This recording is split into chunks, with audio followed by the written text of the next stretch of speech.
Season 3, Debate with Bake Sports Show. We coming live from the Mo. You know how we go. We talking basketball, football, and boxing. You got something to say, man? Jump up in them comments. We gon' keep it real with opinions and facts. Let's look at the stats. Well, that settles that. It ain't no hating.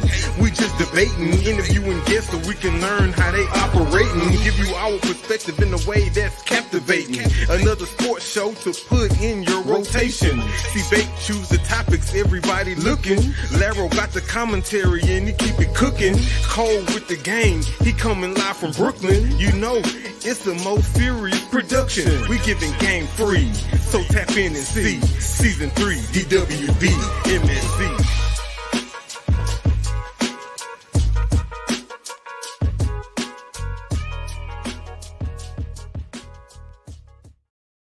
That's right. Season 3, WB, DWB. Shout out, what's going on? Welcome back, ladies and gentlemen, to another episode of Debate with Bake podcast, brought to you by Most Serious Entertainment. Check us out at mostserious.com. And we are back at it, the sports center of mostserious.com. That's right. Give me a hand clap. We need it all. I am the host of Debate with Bake podcast. That's right. The man himself, Debate with Bake. That's right. Debate with Bake, C-Bake. Back at you for episode 4, season 3. We back in. We on fire. Thank you to the Most Serious family. Gloves up, guns down. JB, Johnny Binder, Dr. Candace Matthews, that whole group over there holding it down for social justice. To my man Chuck, the right-hand man of Most Serious with Most City, the podcast, and all the Most Serious artists from the past and the Most Serious artists from the future. Welcome back. We are here, the sports center of, well, we should be the sports center of everything, but we'll say Most Serious for right now because I think we're the best kept secret on the air. But shout out to everybody who's checking in. I need you to hit that like and subscribe because we are doing well on DWB, man. We're bringing the heat. We're bringing the fire.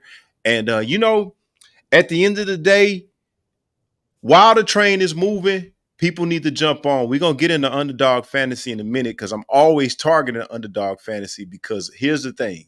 Now, lately, we ain't been hitting a lot of picks, but we still know sports. We're getting a lot of feedback online. Shout out to Chuck for getting us online. For the comments, we will respond to that. Thank you for those who have, said things about what we said. Even if you critique, we need it. We need to like and subscribe. We need to support because let me tell y'all something. There's a lot of things that we say that I'm hearing on air, whether it be ESPN or any sports place. But anyway, let's get into it, man. I got to bring my host in, my co-host, but my brother that's always with me all the way to NY, and he's over there. He's holding it down. He's got a lot to be excited about. The MLB playoffs, the NFL, the regular season. They do it decent in New York. And then, of course, my man is excited about training camp up there. MSG, and he should be excited. But without further ado, ladies and gentlemen, let's turn to the right of that screen and let's go all the way to New York City to my man Cole. Cole, what's going down with you, man? We happy to see you. We happy to be, excited about NY. I ain't gonna lie, man. I'm kind of invested in NY because you know what? You have made me a fan the way they have done with Jalen Bronson, and now y'all got Cat. I'm actually excited for MSG. But what's going on, Cole? Yes, sir, man. Things are going great out here, man. New York is thriving. Yesterday kind of was a little heartbreak because the Mets gave up, our bullpen gave up that win. We could have went up 2-0 and came home and swept them.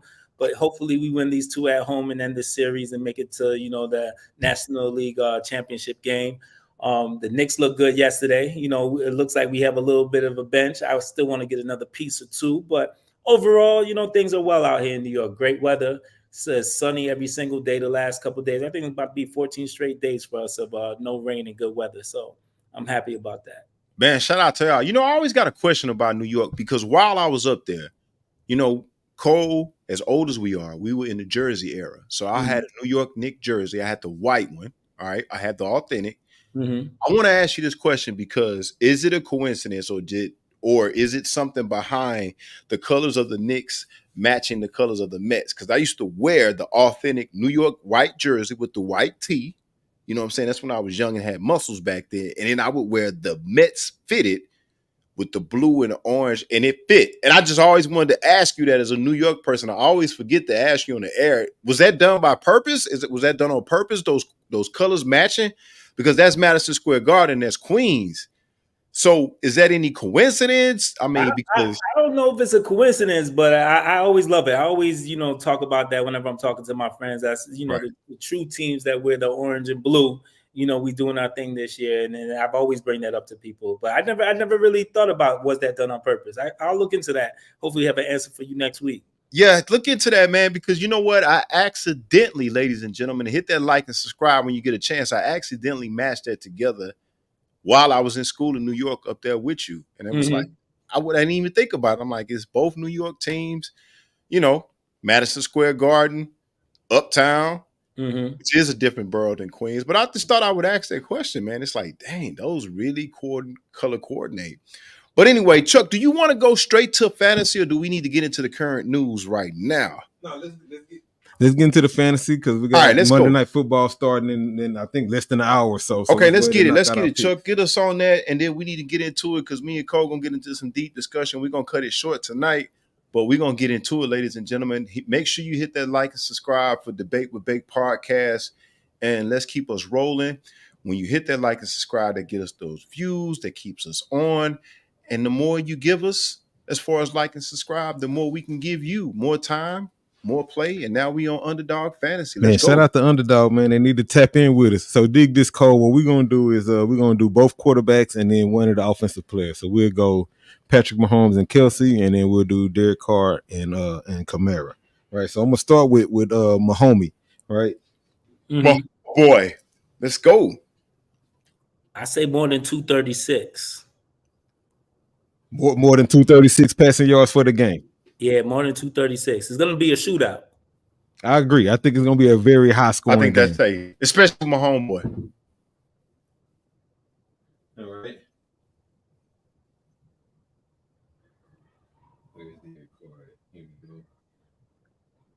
Carr, I think more than 215, 216. You feel confident on that too? I feel super confident on that. Yeah, because I feel like he's been doing well, and I feel like they have to have a chance. They have to have a lot from him. And I think he's going to get it. I think they found something with him in New Orleans, especially this year. Yep. And so what we think about Kamara? I say a touchdown. Kamara. Here's where I need your help, Cole, because he's a multi-purpose back, right? You consider him a multi-purpose back? I consider him all around 4-down back. Right. Which is multi-purpose, by the way. Yeah. But so do you want to spread his around, or you want to pack something heavy with him with specific stats? Go ahead, Chuck. Well, I was going to ask, do you think he's going to have more than 65 rushing yards? I'd rather go with the touchdown. He's had big touchdown games. I'd rather do the definite. I think the yards are safer, Cole, just because he is a multi-purpose back. You want to go with touchdowns? You want to go with combined 105? Might be safe too. Y'all don't think the yards, just because he's going to get the yards easily? Because the touchdown bet is an easy bet. They saying he's going to get at least one. Okay. All right. We can go with that. I think they're going to get at least one. That. Yeah, because maybe the yards is too conservative. I just know he's going to get those yards because he gets them in bunches in different ways. All right, and let's look at we're looking at Kelsey. Travis. Yeah. I say a touchdown for him because they have too many injuries. They have to throw it to him.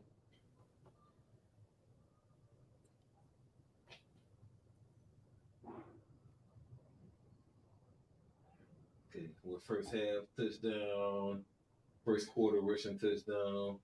I would just say touchdown. I wouldn't even put a quarter onto it. Just want to do a touchdown, period. Yeah.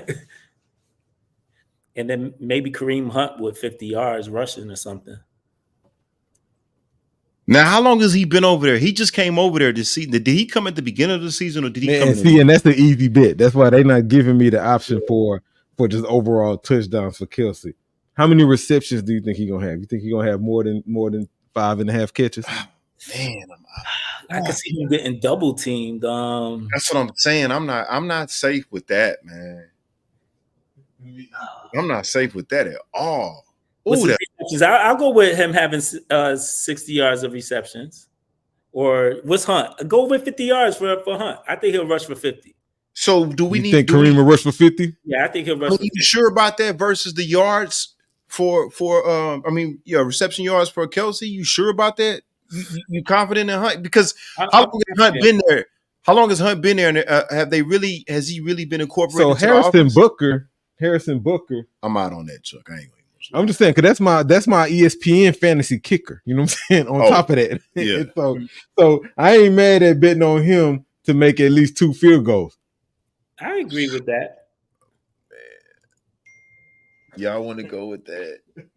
Oh my God, 2 field goals as in 3 points, right? That sounds crazy. I'm asking that, right? No, I know, not extra points, but field goals. Let's just, I don't know, man. Let's just do the reception yards on Kelsey, man. Y'all know how many yards is it, Cole? I would say it's 60 yards. I say do that. I think he'll get 60. Yeah, I think he'll do that. And put it like this: if he don't do that, they're gonna get blown out. Yeah, I agree. Like if he don't do that, they're gonna get blown out. And where are they? Are they in New Orleans or Kansas City?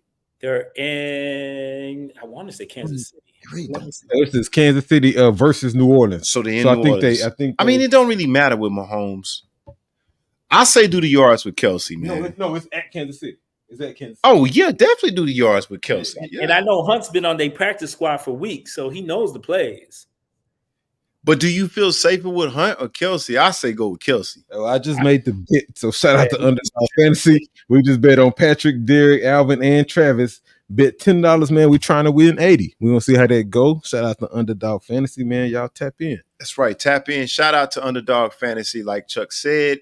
Shout out to the audience of DWB Debate with Bake. Let's go. Episode 4. Let's get right into it, Cole. I really want to talk about this because we briefly touched on this last week, ladies and gentlemen, but this is going to be a topic now in the NFL, and I think it's going to be a popularity contest too. The Raiders have begun reaching out to teams to gauge interest in star wide receiver Davante Adams.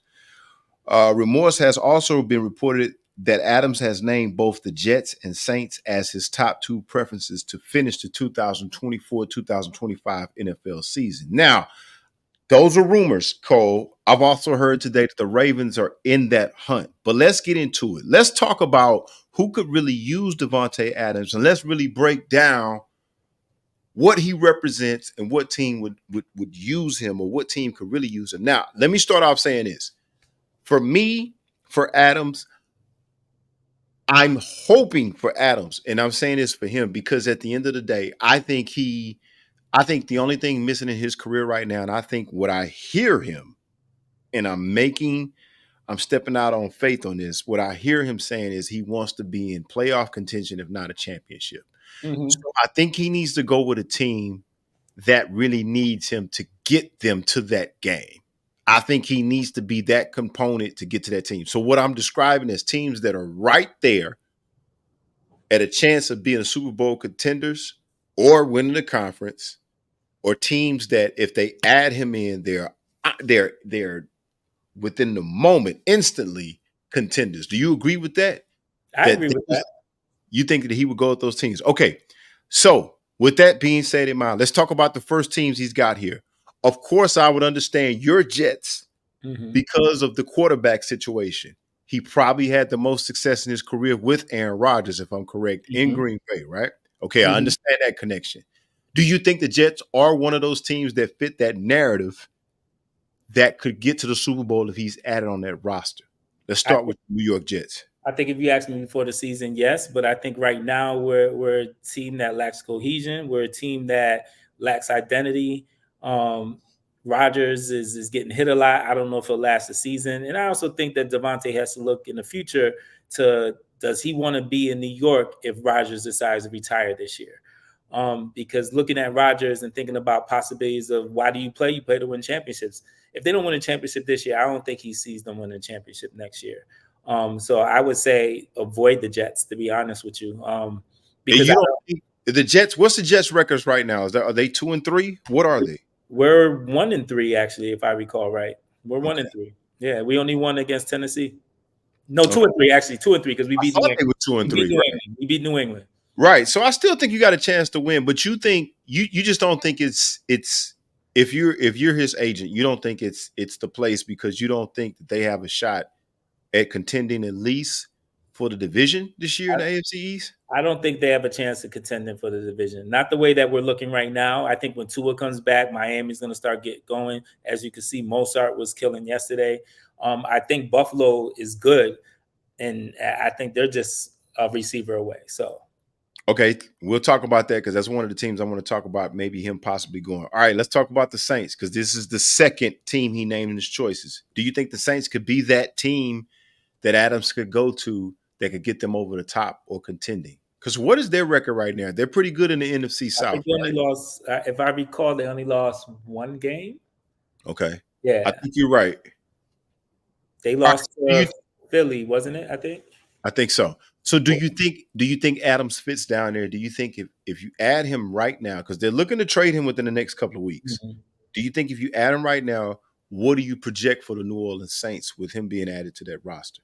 I think they'll probably be the best in the division. I think when you can add Olave, him, and Sheehy is the speedster on that team, I think that's explosive. And then you got Taysom Hill, who plays multiple positions for them, whether it's wildcat, whether it's quarterback, whether it's tight end, whether it's running back. And then you have Kamara.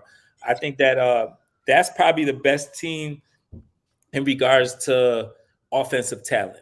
Okay. All right. Now I'm going to rival that because I think they're one of the teams that can be great with this addition offensively. I want to talk about Baltimore. Even though Baltimore is a run-first team, could he fit over there? Because there's rumors today circulating that Baltimore is in the hunt. How do you feel about him going to Baltimore?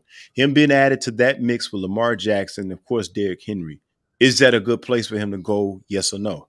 I think I think if he wants to win, it can be a good place to go. But I think it's with him taking a step back, knowing that he ain't going to get the touches that he might think he would get by going somewhere else. Because I think Baltimore's a run-first offense. Although Lamar can pass, he's gotten great players in the past. He had Hollywood Brown. He has Zay Flowers. He has these receivers that I think were on other teams. I think they would have way more catches.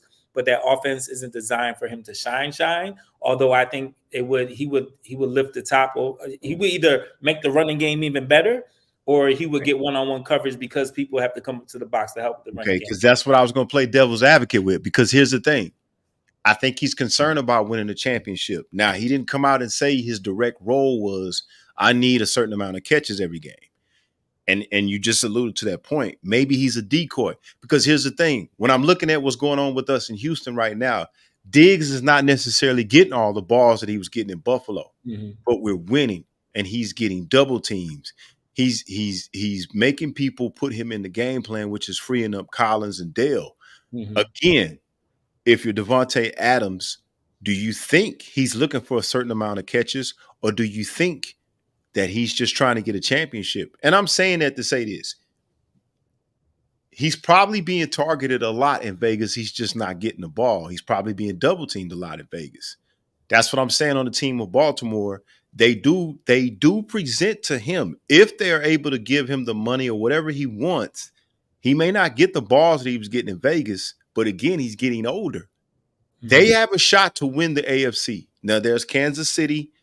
Of course, everybody's got to go through Kansas City. I'm going to throw us in there by us beating Buffalo, meaning the Texans yesterday. I think we have a shot. We haven't proven to beat Baltimore yet in the playoffs. But if you add a Davante Adams to the Baltimore Ravens, even for him, he may not get as many catches, but Cole, at the end of the day, it gives him a chance to get a ring. And I think that's the most important thing in his career.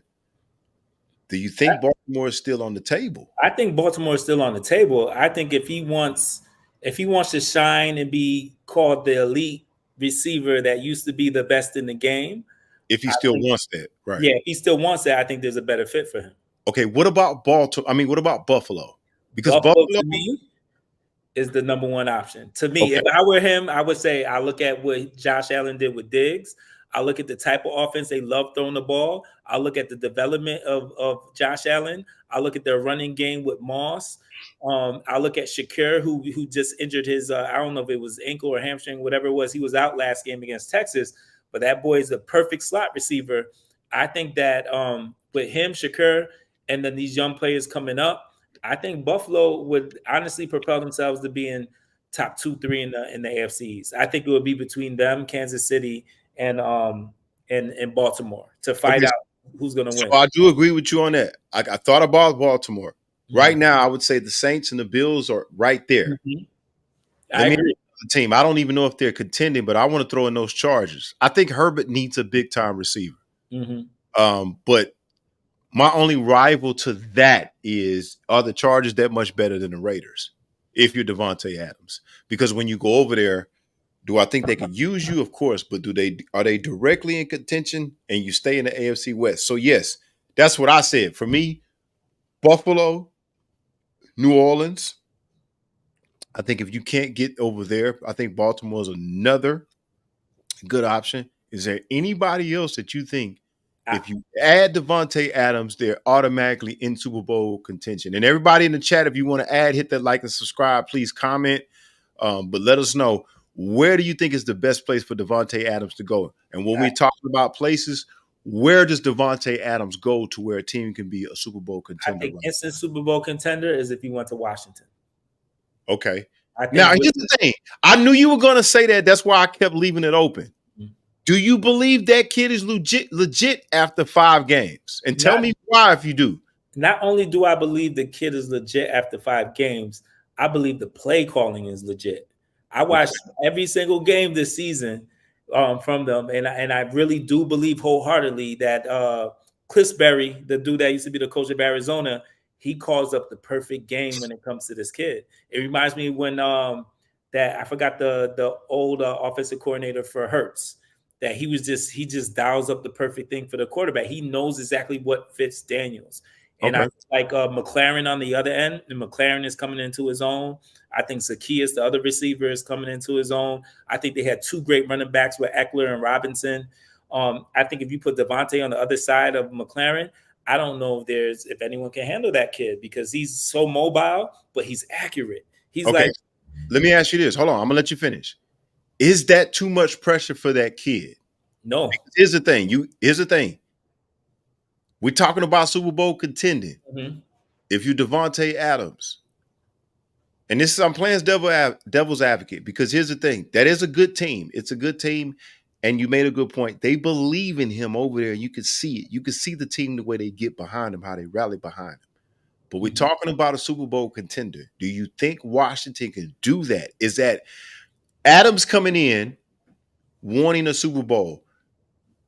Does he demand that right now? Or does he go there saying in 2 or 3 years this kid can do it? Because you got to ask yourself that with your young quarterback. Right now, everything looks good, and we've gotten through the first quarter of the season. Mm-hmm. Do you think Adams, again, the question is Super Bowl contending? I think it's a good team for Adams. Mm-hmm. But can Washington go to the Super Bowl to a rookie quarterback right now if you add Davante Adams? Remember that. Mm-hmm. I think based off of what the NFC East is looking like, I think they're going to run away and take the division. Of course. I think they got a chance to do that without Adams. Yeah, I think Philly's going to come in second. I only see San Fran, Seattle, and don't forget Dallas, as much as we don't like Dallas and Saints, but I'm not scared about Dallas. I don't think Dallas can keep up with Washington's offense with a Davante Adams. Okay. I think San Fran, the only way San Fran beats them is physicality versus finesse. Who's going to win that battle? Philadelphia, I'm not sure what Philadelphia is right. I don't think Philadelphia has an identity. I think right now only San Fran has an identity. Only Seattle has an identity. They already got Justin Jefferson. Only. They don't No, need. but in reference to I'm sorry. I apologize too. Yeah. Intended for the NFC. Yeah. I forgot about Minnesota. I think legitly, I just think it's Washington, Minnesota, and San Fran and Saints. Those 4, and what a sleeper could be Atlanta, but I think those 4 are the top seeds. I think Atlanta's a sleeper in there. They can win with Davante, though. You put Davante on that team, I can see. I mean, I think, again, and not to put too much pressure on you, I know they can win, but we talking about Super Bowl contending. Because, see, here's the thing. I get what you're saying. The momentum that they're doing in Washington right now is superb. But I'm asking that question because if you Davante Adams and you're his agent, he wants to win right now. And right now could mean this season Of course, the Saints. Of course, the Bills. I think they can turn around. I think they got enough veteran leadership to be able to right the shift to even get to contending for a Super Bowl, whether it be an NFC championship for the Bills. I still think they can contend for an AFC championship. If you add a Davante Adams over there, because, Josh Allen has the experience, and David Carr, what they got going on down there in New Orleans. Carr's been through enough wars. I think he's finally settling in with the offensive coordinator. So I do think that they can contend for a Super Bowl. The question is, Washington is going to win. I think Washington will win that division without Davante Adams. But the question is, can Davante Adams go over there and can they contend for even winning the whole NFC? Because that's the thing. If you're Davante Adams, and we'll get off this in a minute, you want to win a Super Bowl. The question is, and let me say this, the appeal to Washington for Davante Adams is maybe not this year, but within the next 2 years, we can do it. If we can keep this bunch together. So I think Washington is a good pick. But for this year, I don't know. It could be a magical season because I love what I'm seeing over there. But I don't know if Davante Adams, you got to think about it. He's got to be sure that he's going to a contender within the next 2 years. Washington, it feels good. It looks good. But do we really know yet? Because he's still a rookie. As great as he's playing, and I think if he continues to just play a little bit like what he's playing, he's definitely got the lock for the Rookie of the Year. But if he's talking about wanting to play for years with a contender, play years with someone, I think that I would want to play with someone who's up and coming, doing what he's doing, and seeing the way that offense is being called. I would look at it and say, wow, if I had McLaren on the other side and I have me, and this kid is pitching the ball around like that, and we have a running game too, I'd be thinking, this is where I want to be. But between them, Saints and Bills, I think those are three perfect destinations. Right. More so Bills. I like Bills. I'm a little biased because I feel like they've been to the AFC Championship a few times. And right. I like the Bills. I like the Saints. I even like Baltimore. I like Washington. And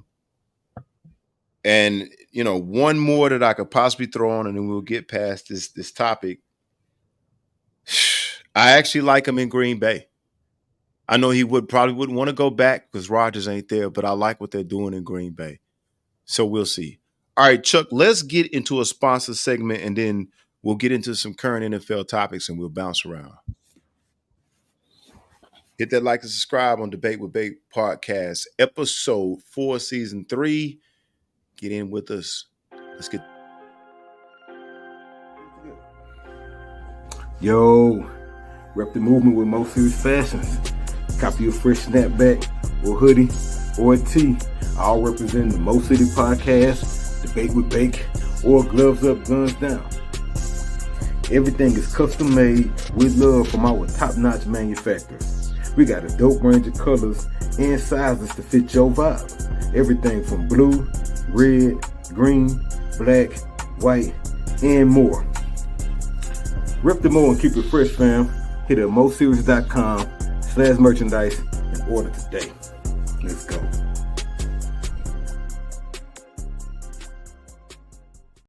Stop.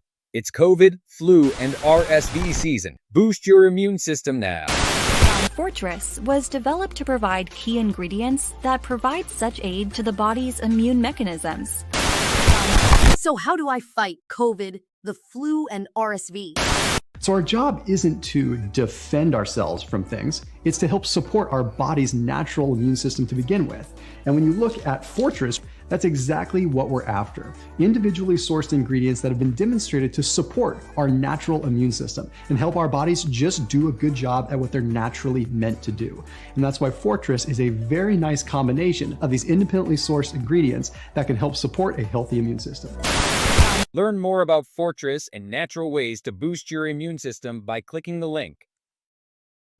All right, shout out to Fortress and the MostSerious.com website to go get hats, hoodies, and other gear. Shout out to the two sponsors, man. The Fortress thing, it just takes me back to the pandemic. It makes me think about the health. So shout out to our sponsors, man, as we hold it up right there. As you can see, Fortress, go check it out. I don't know if you guys can see that, but also hit that like and subscribe for DWB. All right, let's get into it, Cole. Let's stay in the National Football League. Let's get into some current topics. All right, yesterday here in Houston, it was a great game between the Buffalo Bills and the Texans, even though they kept me nervous. The Texans pretty much lost a 20-point lead, but we did manage to pull it out.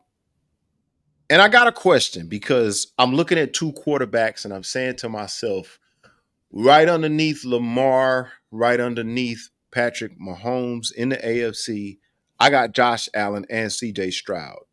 Now, both teams look good to me yesterday. Shout out to the Texans for pulling it out. Big time win for a small team. But let's play a little bit of a fantasy here, Cole. Will Josh Allen or CJ Stroud, with both of them, who do you think wins the Super Bowl first? And tell me why. I think Josh Allen does. I think he's been on the cusp of winning the AFC Championship game a couple times. They took KC to the limit the last couple minutes of the game, and they lost. But I think they have playoff experience. I've seen Josh Allen get better every single year. Like his turnovers are down. He's more accurate. He's more of a leader. He's playing with a whole bunch of no names and has turned them into better players. He runs when he needs to. I think their defense is solid, and they lost a lot of people. They lost Milano. They lost the two safeties to free agency, and they're filling in the gaps, and people are coming up big. I could see Buffalo doing it a little bit sooner than Texas for that reason. Although I'm not saying Texas can't do it. I just think that I don't think Stroud is at the upper echelon of Josh, Lamar, and Mahomes just yet. Okay. And that's fair. So you say the experience of Josh Allen. What about skill-wise? Do you think Stroud is in the same category as Allen, or do you think Allen gets the nod as far as skill over CJ Stroud? I wouldn't say skill. I say athletic ability and talent. I think that Allen's a little bit further along. Okay. I think that Stroud is just as good as a passer.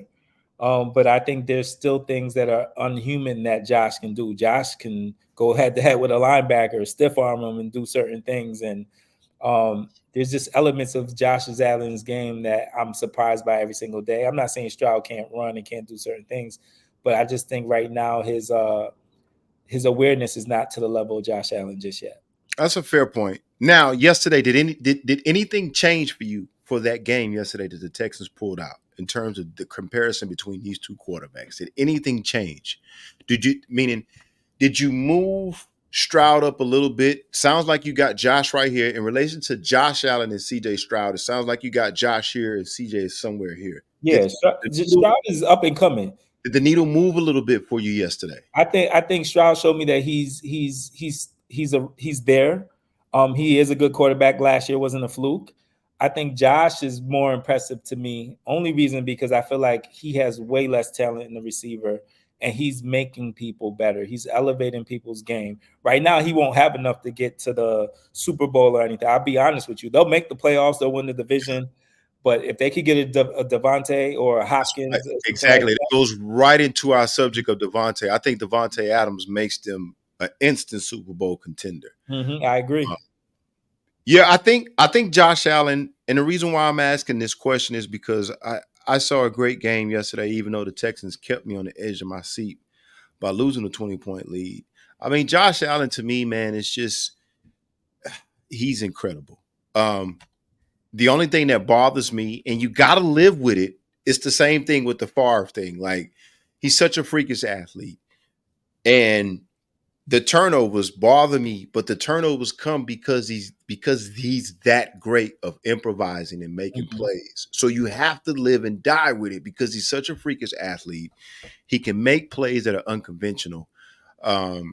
He's a big quarterback, and you kind of have to live and die. The thing I worry about is when I criticize him on the turnovers, I'm like, man, he turns the ball over too much. But the thing about it is that's the beauty of what he can do. He's kind of a maverick gunslinger. And so there are times where, man, why didn't he throw the ball away? Interception. But then there's other times where it's like, how did he do that? And if he didn't make that play, Buffalo doesn't win the game. So I'm really impressed with Josh Allen. I was a little bit upset that the Texans lost that lead. But then again, I said to myself, it's Josh Allen. So I'm like, did we really expect to blow them out 20-0?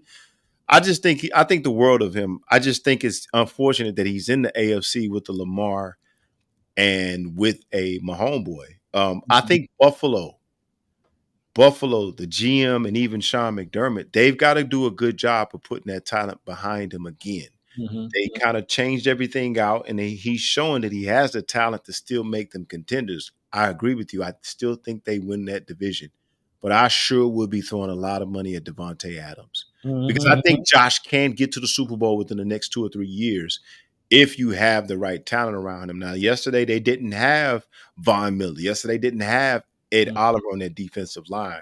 So the Texans were kind of gifted a lot of good things yesterday. Still a big win for the Texans. But I just think the world of Josh Allen, and I think CJ Stroud is right underneath that tier coming. And I think they're doing over there in Houston. They provided him with some weapons. And I think you can't waste people's prime by not giving them anything. I've seen it happen too much in sports. Like, you really have to. Right. You got to go for everything. The time that you have right now and give him everything he needs to win, Right. All right, let's talk about this right now. Let's stay on the topic of quarterbacks. All right, at the quarter point of this NFL season right now, meaning we're in 5 games right now. You got 2 undefeated teams. You got one playing tonight with the Kansas City Chiefs, and you have the Minnesota Vikings, who has been my pick of the year right now as far as the teams. All right, who currently is your favorite of the list coming right after this list of NFL quarterbacks? And who do you think right now is the MVP out of Sam Darnold, Josh Allen, Patrick Mahomes, Lamar Jackson, and CJ Stroud? Now, we just talked about 2 of these. Really just talked about 2 of these quarterbacks just in the previous topic. But right now, and you might could throw somebody else in at the quarterback position, but who do you think is your favorite for the NFL MVP out of these quarterbacks right now in this point of the season? Who you go with and why? I'm going to say Lamar because they're going to give Sam Darnold the comeback player of the year. Okay. So I'm gonna say Lamar because of what they're doing, and I could see they're starting to build momentum. It's like that snowball coming down the hill is only getting bigger and bigger, and I think that Lamar is becoming more comfortable within the offense, comfortable with what Henry's doing, and I could definitely see Lamar winning MVP again, and them also possibly having the number 1 seed in that division. And I think that Sam Darnold will come second in the MVP race if they continue on the path that they're going. And I don't have a problem with that. I think we can always throw Mahomes in there. I think if Josh Allen, if they don't do anything else in Buffalo and they make the playoffs, perhaps win the division, I think you can throw Josh Allen in there later. But for right now, I could say it's Lamar Jackson. Now, the counterpoint to that is Derrick Henry is doing so well. You have to accept that that's a legit point because he is doing well. He may get MVP. You never know. I think he could be a candidate. And he could also be a candidate for comeback player of the year as well. Derrick Henry coming from Tennessee to now, it's like Baltimore is kind of like revitalized his career. Right now, man, I mean, we can always throw Mahomes in there. I think Lamar is a safe pick. It's just the Vikings. The thing about Sam Darnold is that it's just that team. That team just looks good. Don't get me wrong, he looks good. But that team, I told you, they have been my pick so far. That team, comeback player of the year. Comeback player of the year, Pro Bowler if he continues. Lamar, yes. Josh, right now, Lamar. Josh, if Buffalo, if he can continue to get them over the hump, I wouldn't even, let's say this, Cole, if they win the AFC East, I don't have a problem giving him MVP. I don't have a problem giving Josh Allen the MVP because I think he has to work harder than Lamar and Patrick. I agree. Yeah. And I think CJ's in the wings coming, but we'll see.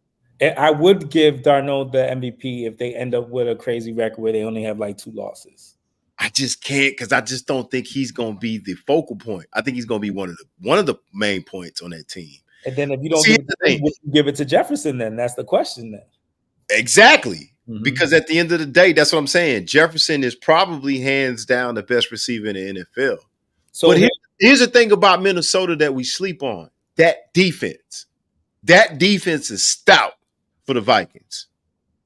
So I want to throw a wrench into this real quick. Darnold goes on. They finish with a great record, make the playoffs, maybe number 1, number 2 seed. Next year, do you let that rookie that they drafted get playing time, or do you trade him, or do you stick with Darnold? What are your thoughts? That's more of a, man, that's a good question. That's a question that you have to be in Minnesota to answer. Because it happened to Trey Lance. Trey Lance, they found a quarterback and it was like, hey. It did. Because here's the thing. I'm not going to lie. I don't want to be negative Nancy. I do expect Darnold to peak, and I do expect him to level off. Just based on, and it's not fair, but it's just based on what we've seen in New York. Now, that doesn't mean that the Vikings are not going to continue to win.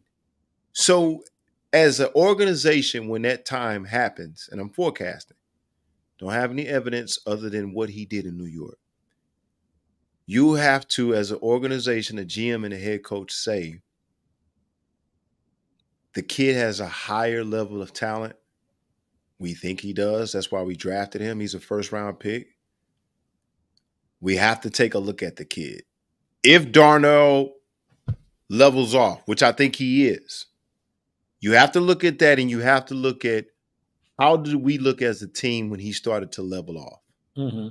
Because you can make a case for the kid if you say, okay, as well as Darnold did 5-0, the kid's talent and the stout defense that we had and the great coaching that we had, and we got the best receiver in the league. Could the kid have done that as well and his talent keep him above when Darnold leveled off? Mm-hmm. You have to ask that question because we've seen Darnold go down. He's looked promising, and I'm pretty sure you can witness to this. He's looked promising in New York. There's been some games where his arm is big, and you're like, you know what? This kid is going to be, but it's always, he's got that history of highs and lows. So you have to keep that in the back of your mind because that kid has a higher level of talent. He could be another Darnold, that kid, but you have to keep that in mind. I think as an organization, you have to be in Minnesota. You have to monitor the practices. You have to see when he starts to come down back to earth versus he's in heaven right now. So that's a to be continued to answer that question. I just think you have to gauge that if you're the Minnesota Vikings. And you also have to be able to gauge that you have a good enough defense that when he does level off, meaning Darnold, you're still winning. You still have to be able to evaluate that and say, yeah, but could that kid do the same thing with this defense? Mm-hmm. You know, that's more of a play it by ear thing. But that's a good question because that kid is the first round pick. Yep. You know, so we wouldn't notice if he didn't get hurt. All right, let me ask you this. Let's stay within the current issues of the NFL. Who impressed you most other than this game that's tonight? We can't talk about that tonight, but who impressed you most in week 5 right now in the NFL? And shout out to my man, Laro. I hope Laro couldn't be with us tonight, ladies and gentlemen, but I hope he's following in the chat. We miss you, Laro, but he'll be back on next week. But who stuck out to you this week, Cole, in the NFL? And tell us why when you pick. I want to say the defense of Pittsburgh. Okay. I think they for them to play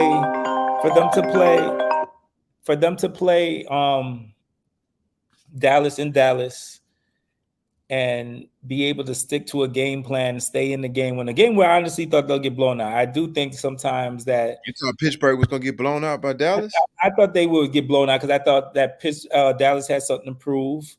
I felt that they were playing in Dallas. I felt like they had more offensive firepower, but to see that defense and the rigor of Pittsburgh shows me that Pittsburgh is a team that no one should want to see. Because I either think that either Wilson takes over and makes that offense a little bit better, or Fields gets a little bit better and everything catches up with the team. But I think defensively, they might be the most well-rounded team, and they're very physical. And they showed me that I think they could be. I don't think Travis Henry will run all over them like that. Yeah, that's a good pick, and they're going to play. That's a great pick because they are going to play. They play Baltimore twice a year. So I think that's still going to be a smash mouth football game. I think if it's anybody other than Kansas City that can knock off Baltimore, it's Pittsburgh. Now, I'm going to even add this about Pittsburgh because I do believe in them, whether it's Fields or Wilson. I think they should take a look at Davante Adams. I think that helps them as well.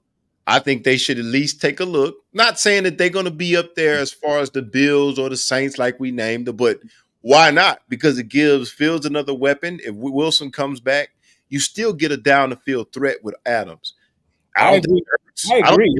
I don't think it hurts to take a look if you're Pittsburgh. And I don't think it hurts for Adams to think about that because they're Super Bowl contenders. I think that what hurts for Adams is, are you going back to the situation where you got someone who throws the ball like Minshew?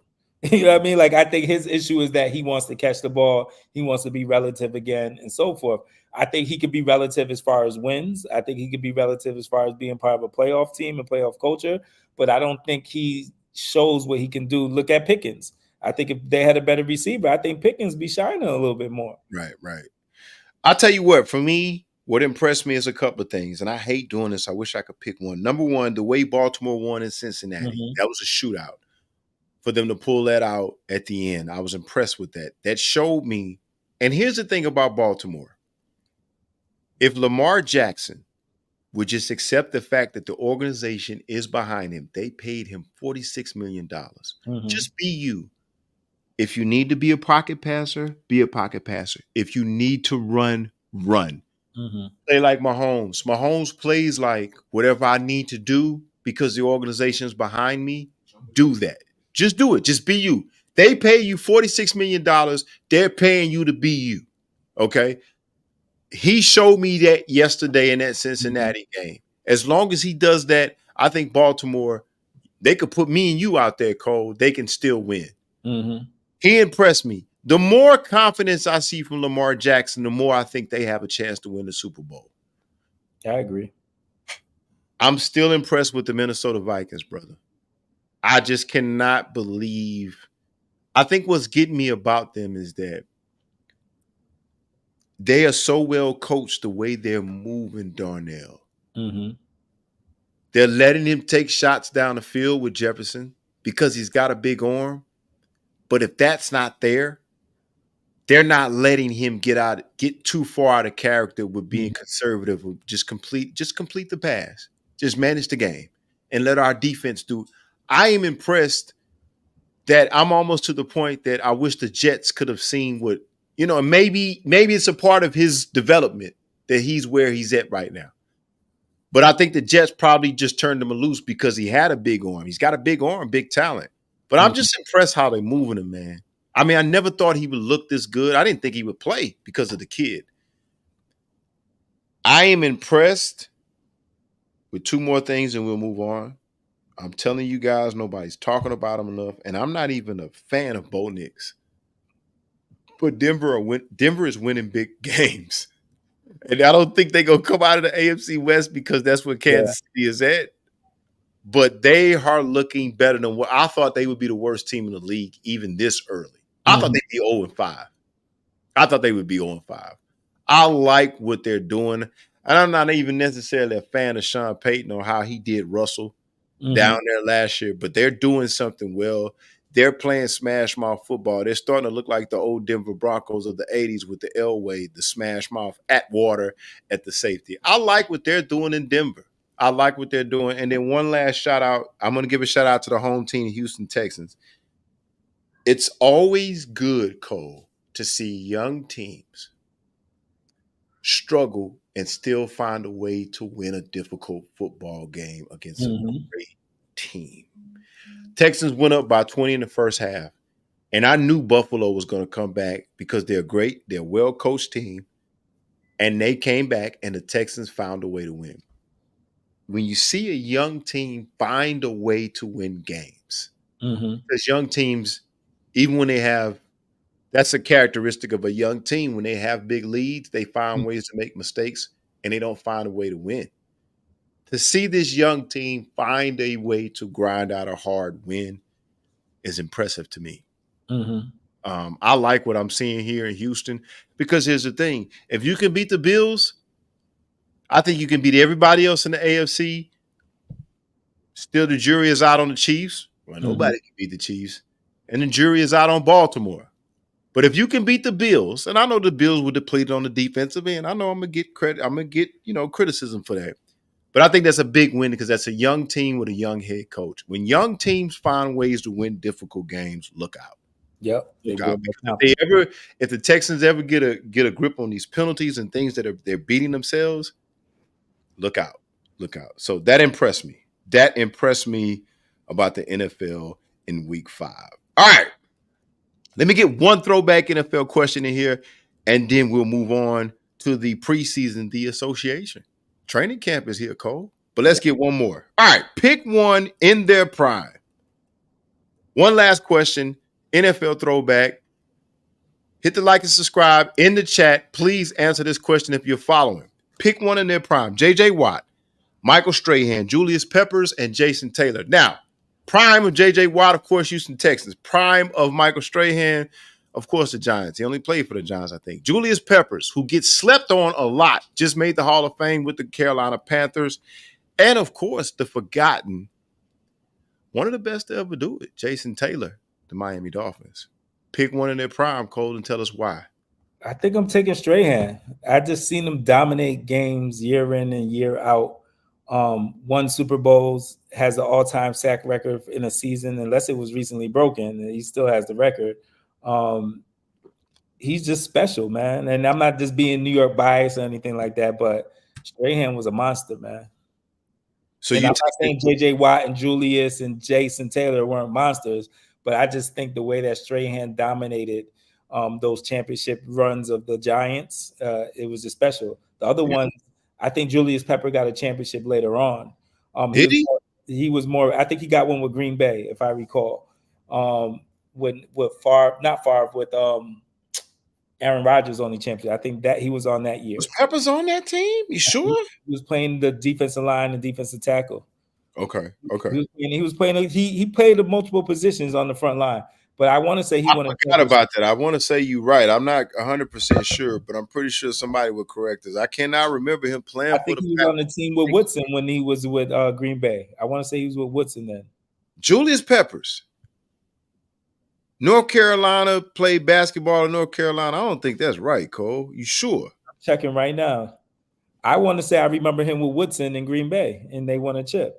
I don't know about that because no chips for Julius Peppers, man. No chips. He got NFC Championship in 2004. Yeah, with the Panthers. He was with Cam. He was on that team with the Panthers, with Carolina Panthers. You might be thinking about, and I'm not going to say that. You're not thinking. He was with Green Bay though. He was with Green Bay. He might have been with them, but I don't think they won a championship when he was there. Yeah. Okay, so you go on with Strahan. I'm going with Strahan. Okay, that's fair in his prime. In his prime, that's fair. I think in his prime, Strahan had the best career too. The Super Bowls. How many does Strahan? Strahan has multiple. Did he get 2? Strahan, I felt like he had 2. I think he had 2. He definitely had 1. He definitely had 1. Because wasn't he with Eli the whole time? He's with Eli, but I'm wondering if he retired when they picked up Jason, when they had Tuck and the other guy, Asamora. Yeah. He might have been.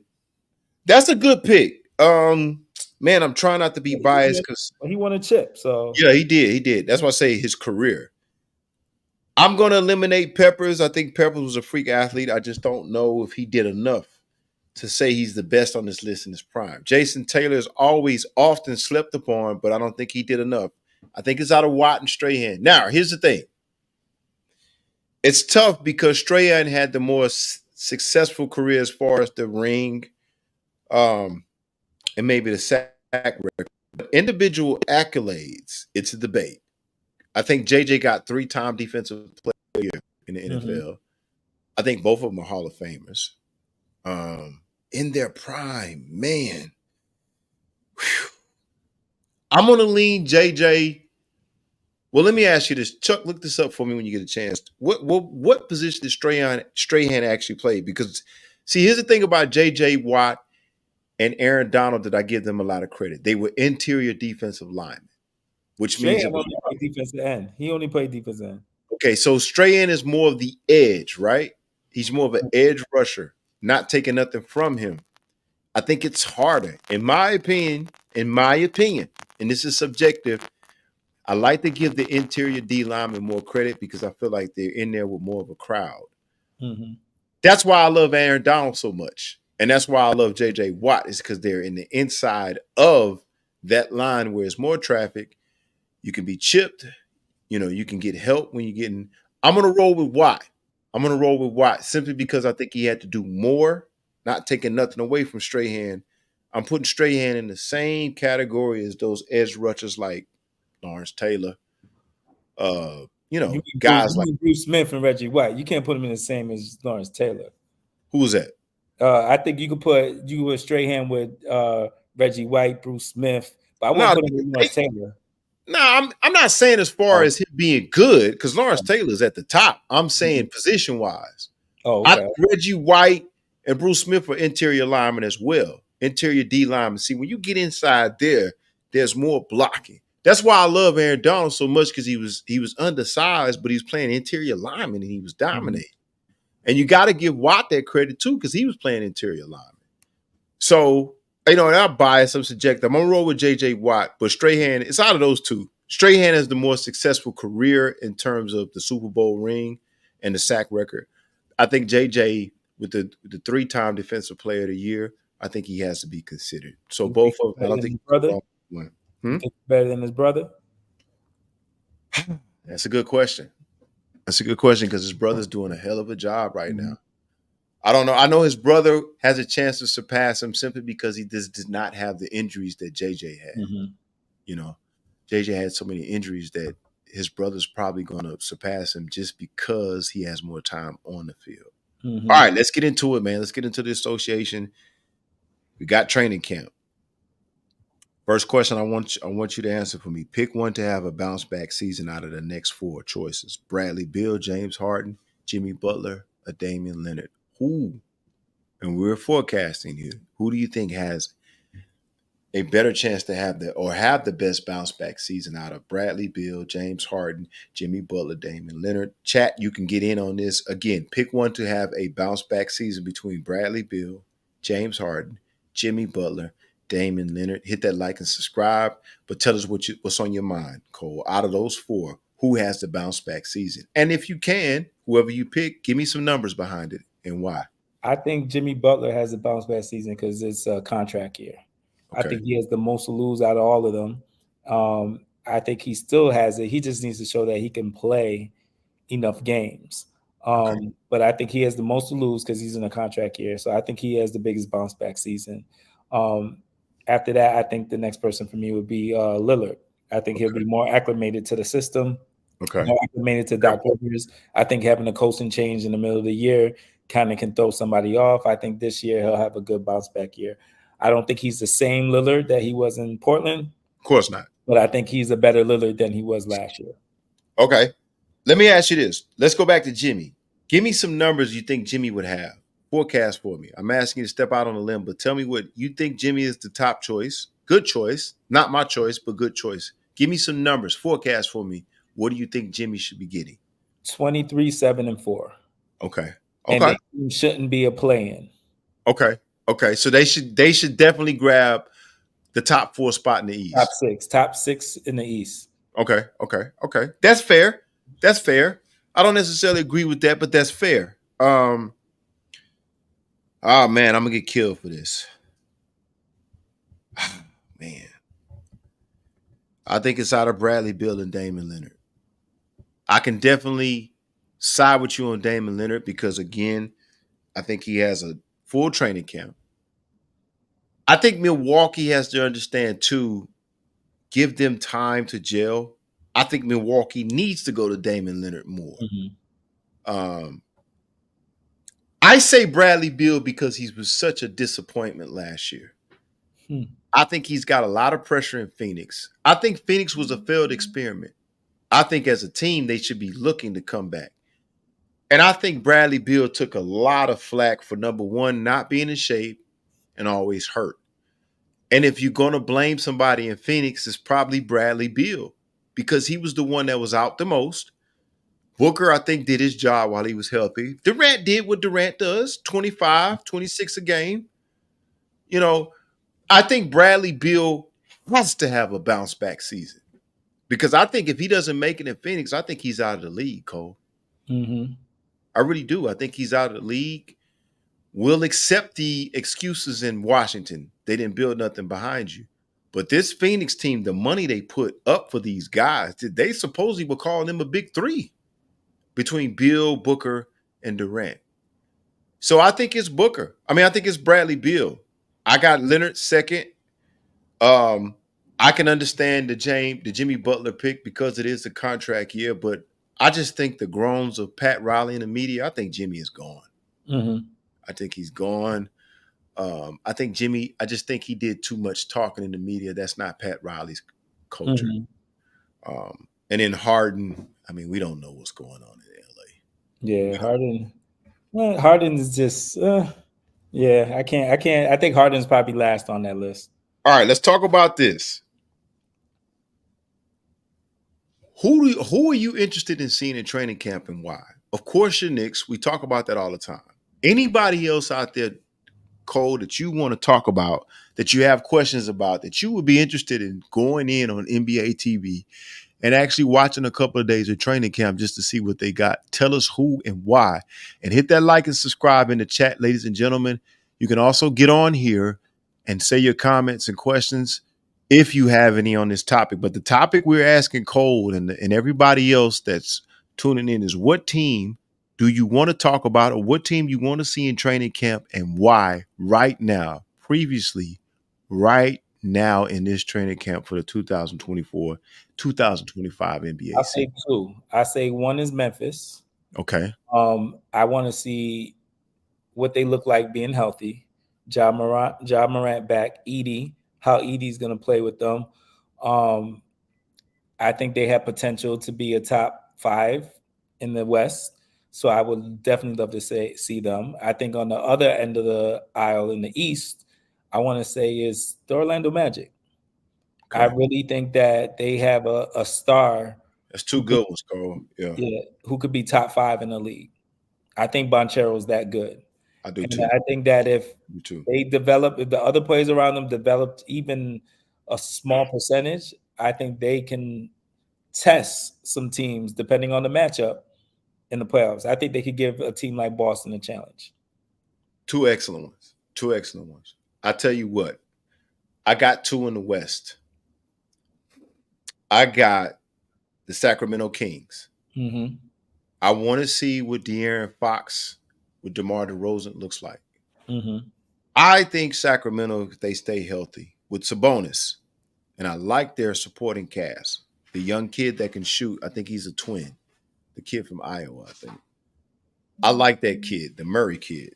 Okay. I want to see what Sacramento looks like healthy. I also want to go down to San Antonio, Cole. Mm-hmm. I want to see what Wemby looks like with Chris Paul. I want to see what Wemby looks like with the kid from Connecticut. You know, I've said it multiple times on this podcast. Mm-hmm. I think the world of that kid. Mm-hmm. You said Memphis. I'm not even particularly as a squad with Memphis. I'm more interested in Ja Morant. Mm-hmm. I want to see what he looks like, what his body language is like, because I'm looking for him to put his stamp on the NBA. I think he's taken a role of the forgotten assassin, and he should. Mm-hmm. In the East, I am interested in your New York Knicks, of course. Mm-hmm. And I have to side with you on the Orlando Magic. Because here's the thing. You got your superstar. You got a young core. Let's see a full training camp with playoff experience. Yep. Let's see that. Let's see what it looks like. Let's see if guys will come back in shape now that we've got a taste of the playoff experience. So, yeah, I'm interested in that. So, yeah, those are pretty good. Either one of y'all check out the Lakers just to see the legacy building with Bron and Bronny. I think Bronny's be in the league until LeBron retires. Yeah, it's a Hollywood circus. I'm interested to see it, yeah, because it is history. It's history. Mm-hmm. But I'm not expecting a lot from the Lakers. No, I I'm thinking watched the in the preseason G game. League, yeah. Probably. I watched the preseason game, and I'm not impressed. I do feel like he's stealing, people's right to the league. I can even look at him and say he's not better than John Wall. I mean, but he's in the league. Sometimes it's about what people want, Yeah. No. I mean, it'll be a great story. Yeah. But not really. But we'll see, man. Hey, it's history. It's father and son. It's interesting. I'm happy for him. Like, don't get me wrong. I'm not taking anything away from him. Right. I just don't think I'm not excited to see it. Like I watched the first game, and hopefully he doesn't play again until he's NBA ready. But I watched him. You were just watching for the LeBron name, the last name. Right. All right, let's get down to some miscellaneous college football and boxing, and then we'll wrap it up. We don't want to keep Cole up too much tonight. All right, Cole, I got a question for you. This is specifically for you because I want to know the climate of New York in regards to this question. Who is the New York GOAT athlete since 2000?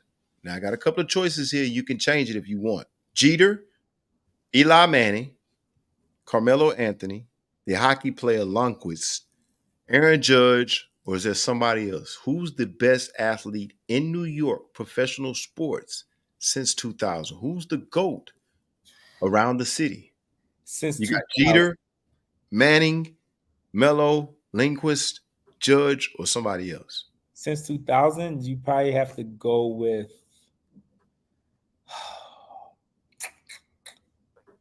damn.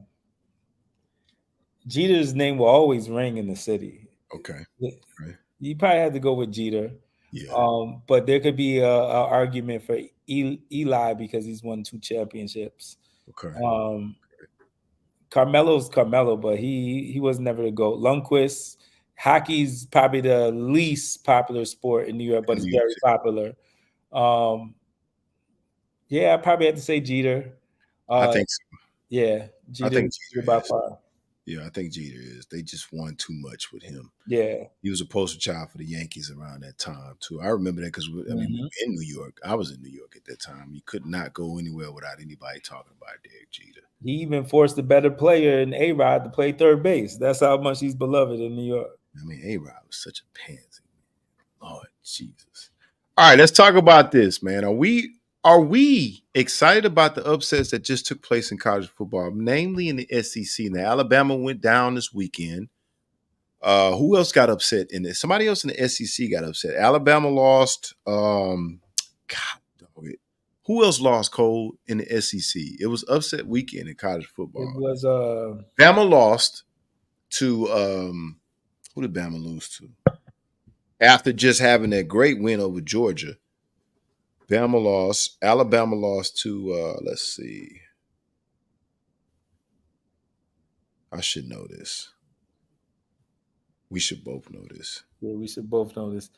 But Tennessee lost to Arkansas. Tennessee lost. There you go. Tennessee lost. USC lost to Minnesota. Right. And Michigan lost to Washington.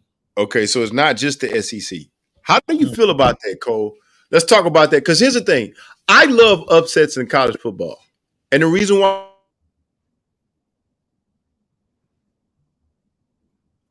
you froze. Uh-oh. Can you hear me? Now I can hear you. Okay. Too many times in college football versus college basketball. Now, what I love about college basketball, to me, in my opinion, Cole, and you tell me about this, I think the talent is more widespread in college basketball. Of course, you got your UConns, but I think the kids are not going to the big time universities anymore in college basketball. I think it's more parity. I think college football is starting to get there, but it's still the SEC. It's still the SEC as the NFL. That's why I love these upsets in college football. Now, how did you feel about that? Do you agree with that point? Do you think the upsets are good in college football like they are in college basketball? I love upsets because it shows parity. It's long gone are the years of where you had 4 or 5 teams recruiting all the best talent. You knew who was going to be in the championship. Right, exactly. I hate to see every single year that people are just playing for second place trophies. But now Exactly. I think it gives legit chance. This is why the NCAA tournament was always amazing, because Always it was 54 teams and it's one game. It just takes one game, one night for you to be great. And that's what happened. And I think that's what you're getting now with these nil contracts, is that teams are not able to recruit all the players anymore, because some players are like, hey, this school's is, I think it was university, was it USC or no, it wasn't USC, Texas, I can't remember. They gave everybody pickup trucks. You know what I mean? I'm like, wow, that was actually like freaking dope, you know? So, you know, long gone are the days of one team being dominant. So I'm glad parity. So, and I'll tell you what, the NIL is doing that. And Mhm. as much as crazy as it is, it's not, you know, you're seeing these upsets, and I think the upsets will continue to happen. I hope they continue to happen because of Yeah. the college football playoff. But, you know, I am getting a little bit tired of the Alabama Georgia runs, even though I like both teams. It's good to see them get knocked off. It's good to see teams like Texas A&M moving up. Yep. So I enjoy it. I think it's great for college football. I think that, you know, the days of the dominant, you know, 4 or 5, I think it's good for them to change. So shout out to the upsets in college football and NILs. All right, let's get to boxing this weekend. We got an undisputed bout this weekend between Better Beef and B-Ball. Just throwing that out there. For the light heavyweight championship, 175 pounds. B-Ball has a WBA, and Better Beef, who I consider one of the best fighters in the world at 20-0 with 20 knockouts, has all 3 belts, including he has a WBC, he has the IBF, and he has a WBO. That will take place Saturday, the undisputed fight on the 175-pound division. We will find out who is the king of that division this Saturday. Let's do a little fantasy. Prime Floyd Mayweather versus Prime Terrence Crawford. Who you got winning and why? I got Prime Mayweather. I just feel like there was never, ever a boxer that he didn't adapt to. Okay. I feel like you fight him, it's the first couple of rounds, he fills you out, then he figures you out by round 3. So now, what about that Terrence that beat Earl? I think that's the best Terrence that we've seen. I think even the Terrence that beat Earl, I think that Mayweather would have found a way. Okay, because he doesn't get hit. Yeah, I think Crawford could hit him a couple times, but Mayweather would adjust it. Mayweather would have found that weakness. I just never seen a boxer who adapted to someone right in the middle of the fight. I just feel like he's there watching you. He's checking you out. Boom, boom, boom. Next thing you know, he makes the adaptation. It's like one of those animals that be hunting and they sitting there watching their prey, and then eventually they figure out, okay, I'm gonna do this to catch this person. And I just feel like that's Mayweather for you. Okay, I could agree with that. As much as I think Terrence is a better athlete, Floyd doesn't get hit. And if you don't get hit and you know how to mount the offense behind it, I think he wins.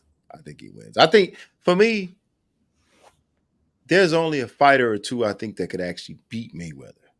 And it's Sugar Ray Leonard, possibly. Not hands down because Floyd didn't get hit, but the speed and the power and the precision of Sugar Ray Leonard at the welterweight division, 147 pounds, I don't know. Definitely a hell of a fight. Probably a fight of the century. All right.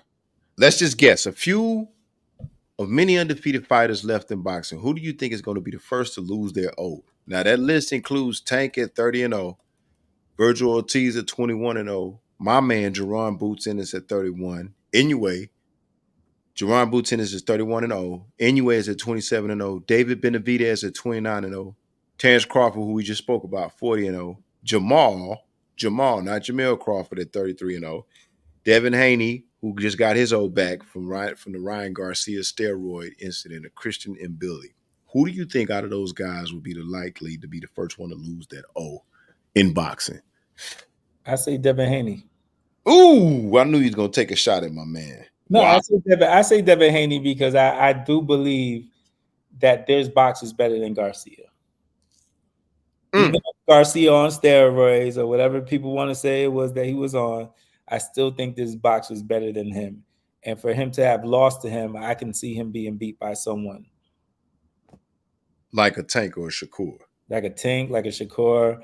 if he goes up and never in weight to fight someone like a Crawford or whoever. I just think that he can be beat. Like I think that Garcia showed me that.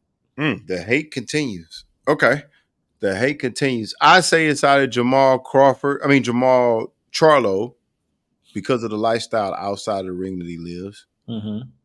And that's my man. I like Jamal. I like him more than I do Jamil, but I just think because of the long layoffs, I think he's bound to lose.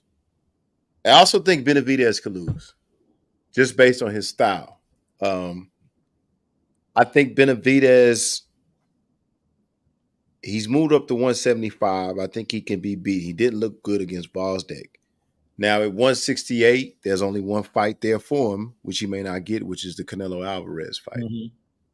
Mm-hmm. And Virgil Ortiz. Mm-hmm. I think if Virgil faces somebody at 154, like a Crawford, like a Tim Tszyu, even Jerron Ennis, if he moves up, I think Virgil can lose.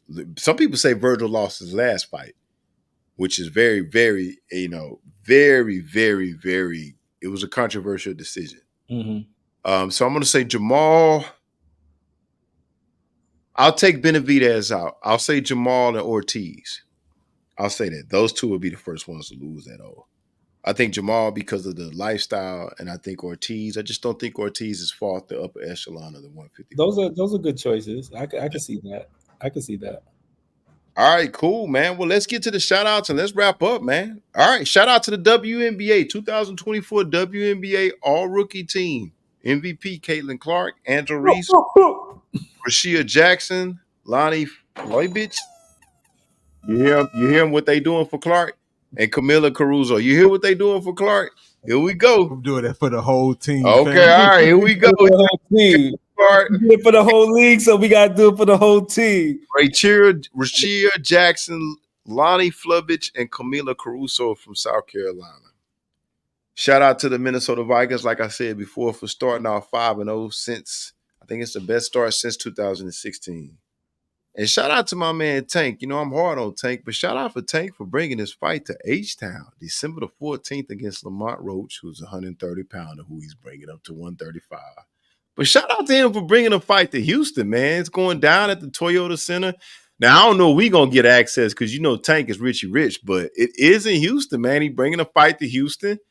And then shout out to my man because he's from the DMV area. That is the D.C., Maryland, Virginia area. And he decided to bring the fight to Houston. So shout out to my man Tank for coming to H-Town, showing their love. Cole, you got any shout outs before we get out of here? Shout out to the New York Liberty for, moving on and representing New York. It seems like New York is just doing their thing right now. Shout out to the Mets for beating the Braves to get that play in. And shout out to them for making that comeback, even though they lost. They making New York baseball exciting again. But shout out for them being in the playoffs.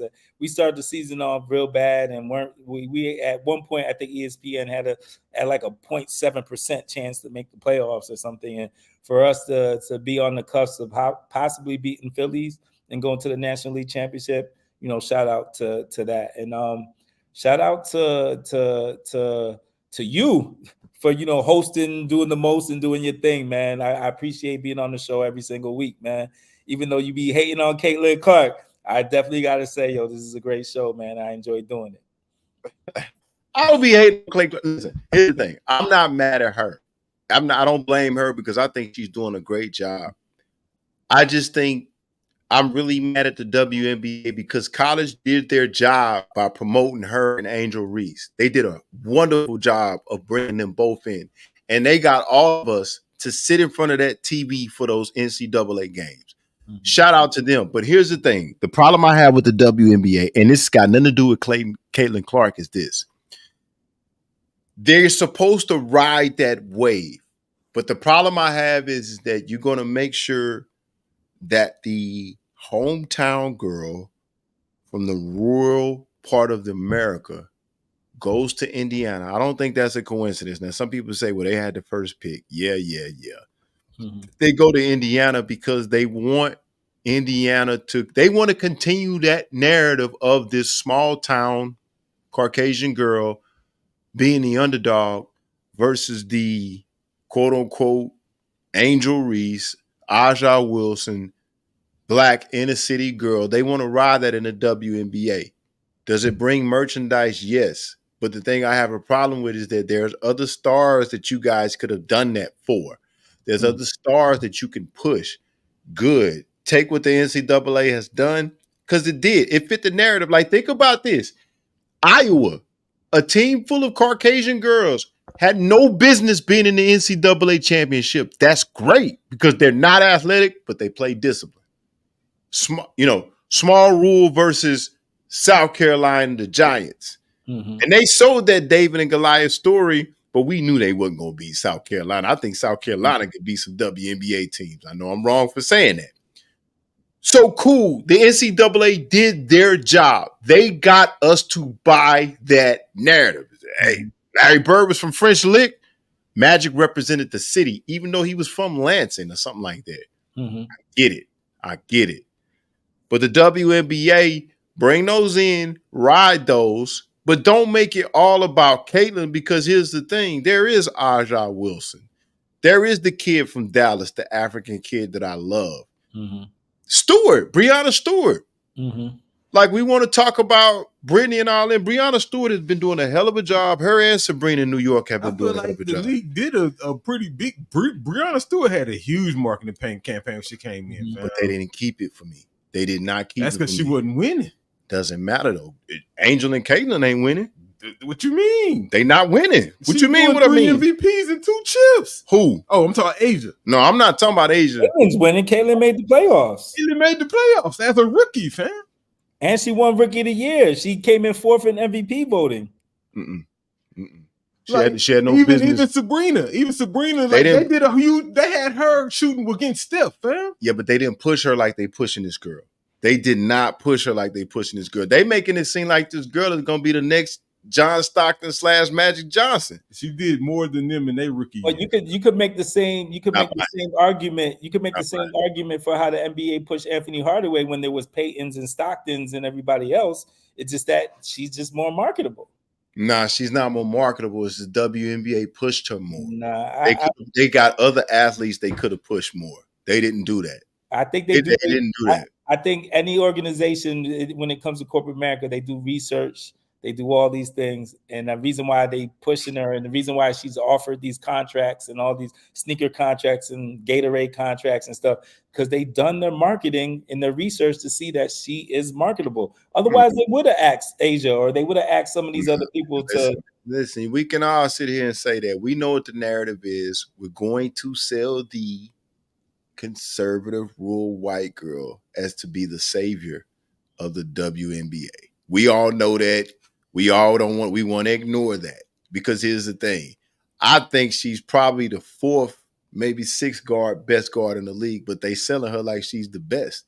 She ain't the best to me. It's other guards that put in work. For her to break all the records she has as a rookie, she broke almost every rookie record. You can't. Yeah, but Cole, there's been other girls in the WNBA who's broken records. That doesn't not like that. It's not like look. It's not like it's like this.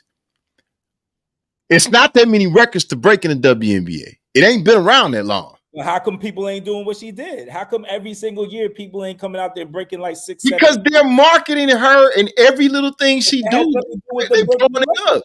She broke. She broke the score record. Cole, hard to say that Cole, but it's a record. Leading the league in assists as a rookie ain't a little thing. I can't say every little thing she did. That's a big thing. Okay, who led the league? Let me ask you. Having the most triple doubles ever in the WNBA? Doesn't matter. We're talking about ever, fam. Yeah, doesn't matter. WNBA ain't been around that long. But we can name a whole bunch of players who never led the league in triple doubles. How do we know that? Y'all don't never report it. Exactly. That's my point. It's a lot of things that were reported. She said she was the first. Not buying it. How come Swoops to rise? Okay. All right, let me ask y'all both this. I get the point. Look, let me ask y'all both this, because y'all both can answer this. Who led the league in assists last year? No one knew, because no one watched this to Caitlin K, man. That's my point. However, wait. That is my problem with the WNBA. No, and I feel you on that, because my problem is because here's the thing. We're gonna blow this up because what did she do last year? she lost the NCAA championship. Mm-hmm. And now because she led the league in as a rookie, that's impressive. But she broke mad records her rookie. It's not like she just broke 1 or 2 or 3 or 4. She broke like 7 or 8 records. Cole, that's for y'all. That doesn't matter to me because there's been other girls who've done things similar to that have not been marketed. But when they have broke records, but Baker, what you're saying? I'm mad at the WNBA. I'm not mad at her. I get that. I'm not mad at her. But at the end of the day, I just think that they're pushing her because they're riding this narrative that the NCAA created. And the WNBA did not do a good job previous to this pushing those other girls. That's all I'm saying. We get that. But with that in a sense that, have you watched the chick Collier? Yes. Minnesota? I've been screaming her for years, but nobody cares. I get what you're saying, and I even get what you're saying when people are breaking these records. But are people breaking every single record? Like there's a rookie, she breaks in the system. Listen, it doesn't matter. Listen, Cole, that's what I'm trying to get you to understand. That's what I'm trying to get you to understand. It doesn't matter. If you break a record, I break a record, you're a rookie, I'm not a rookie. That's what I'm saying. The WNBA is pushing her because she's a rookie and they're riding off what the NCAA put in motion. There has been other girls breaking records. I get that. The WNBA don't push it. Girls came in and breaking 5, 6, 7 records. How many girls came in leading the league in assists? Dude, I can go all the way back to Cynthia Cooper if you want to. I get that. I get back to that. I get Cynthia Cooper doing certain. That's what I'm saying. Like, but here's that's my point. That's exactly what I'm saying. But Cynthia Cooper was known back then. Everyone known NBA because of her in the comments. She had to play overseas. That's my point. I can say I knew about her back then. Exactly. That's my point. Because the WNBA pushes who they want. That's my point. That's why I'm so upset. That's exactly why I'm upset. No one was upset when they were pushing Candace Parker or Lisa Leslie or Rebecca Lobo. What do you mean? I don't see no one making a fuss. They were pushing those people hard.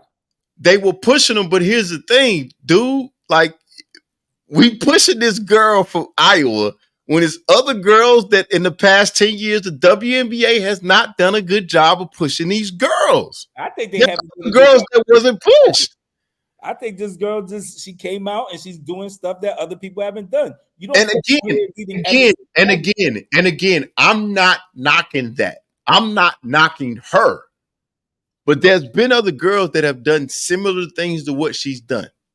That's all I'm saying. I hear you. That's all I'm saying.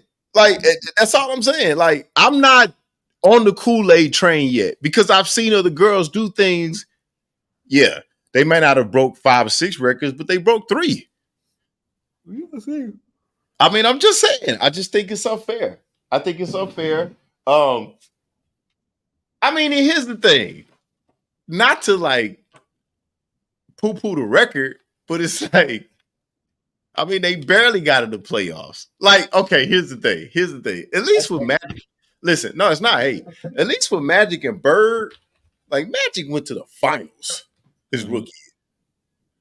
Like Bird, the Celtics, and that's what we're trying to make this girl into, man. Like, come on. What was on their teams, though? Remember what was on their teams, though. Remember what Magic had on his team. Remember what Bird had on their teams. Okay, but I still say Magic was better because Magic played center in the championship game.